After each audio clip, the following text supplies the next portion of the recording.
પ્રેમ સંબંધનો કરુણ અંજામ આવવાની અનેક વખત ઘટનાઓ સામે આવતી હોય છે। હવે બોટાદના રાનપુરના જાડીલા ગામે પણ બહેનના પ્રેમ સંબંધથી નારાજ સગીરને મોતને ઘાટ ઉતારવામાં આવ્યો છે। આ કેસમાં પોલીસે પિતા પુત્રની ધરપકડ કરી વધુ કાર્યવાહી હાથ ધરી છે।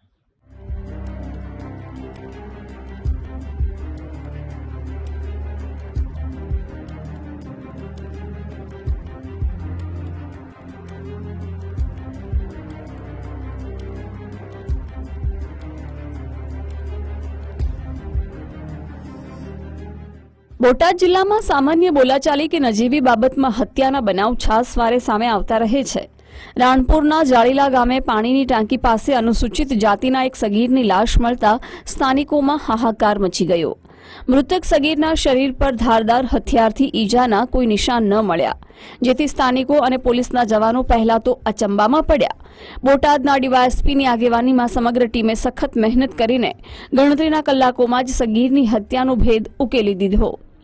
રાણપુરના જાડીલા ગામે થયેલી સગીરની હત્યાના કેસમાં પોલીસે ટેકનિકલ સર્વેલન્સની સાથે જ આસપાસમાં રહેતા સ્થાનિકોની પૂછપરછ હાથ ધરી। આ સગીરની હત્યા કેસમાં પોલીસે ગણતરીના કલાકોમાં જ 2 આરોપીને સકંજામાં લીધા। ધારપીપળા ગામના પારસ ધરજીયાએ હત્યા કરી હોવાનો ખુલાસો થયો। બહેનના મોબાઈલ ફોનમાં મૃતક સગીરના મેસેજ જોઈને પારસ ધરજીયા બરાબરનો ગુસ્સે ભરાયો હતો। પારસે બહાનું બતાવીને યુવકને જાડીલા ગામે પાણીની ટાંકી નજીકના અવાવરુ વિસ્તારમાં બોલાવીને બોથડ પદાર્થના ફટકા મારીને હત્યા કરી હોવાનું સામે આવ્યું છે। રાણપુર પંથકમાં ચકચાર મચાવનારા હત્યા કેસમાં પારસને તેના પિતા નરેશ ધરજીયાએ પણ ગુનાહિત પ્રવૃત્તિમાં સાથ આપ્યો હોવાનું સામે આવ્યું છે, જે બાદ પિતા અને પુત્રની બોટાદ પોલીસે ધરપકડ કરી આગળની તપાસ હાથ ધરી છે। જો કે બોટાદ પોલીસને અત્યાર સુધી હત્યામાં ઉપયોગમાં લેવાયેલું હથિયાર મળ્યું નથી।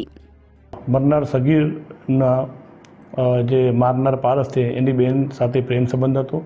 મરનાર મારનારની બેનને મેસેજ કરતો હતો, એ મેસેજ પારસ જોઈ જતા પારસ અને એના પિતા નરેશભાઈ ધરજીયા એ બંનેને ધારપીપળાથી જાડીલા આવી ફોન કરી સગીરને બોલાવી અને સગીરને મારી અને એનું મૃત્યુ નિપજાવેલ છે।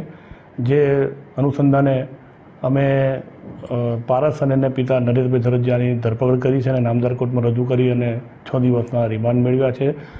આજરોજ એનું રિકન્સ્ટ્રક્શન પંચનામું 2 પંચોની હાજરીમાં કરવામાં આવેલું છે અને એમાં જે પારસ ધરજીયાએ એ ગુનાવાળી જગ્યા બતાવેલી છે જ્યાં ઘટનાને અંજામ આપ્યો છે।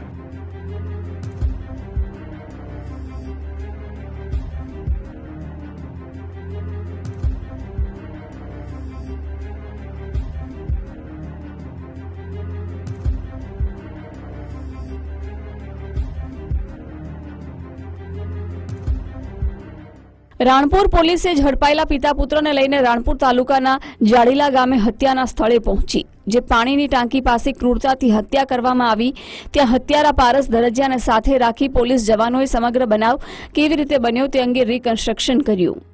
હત્યારો તેની બહેન અને મૃતકના પ્રેમ સંબંધ અંગે જાણીને લાંબા સમયથી નારાજ હતો।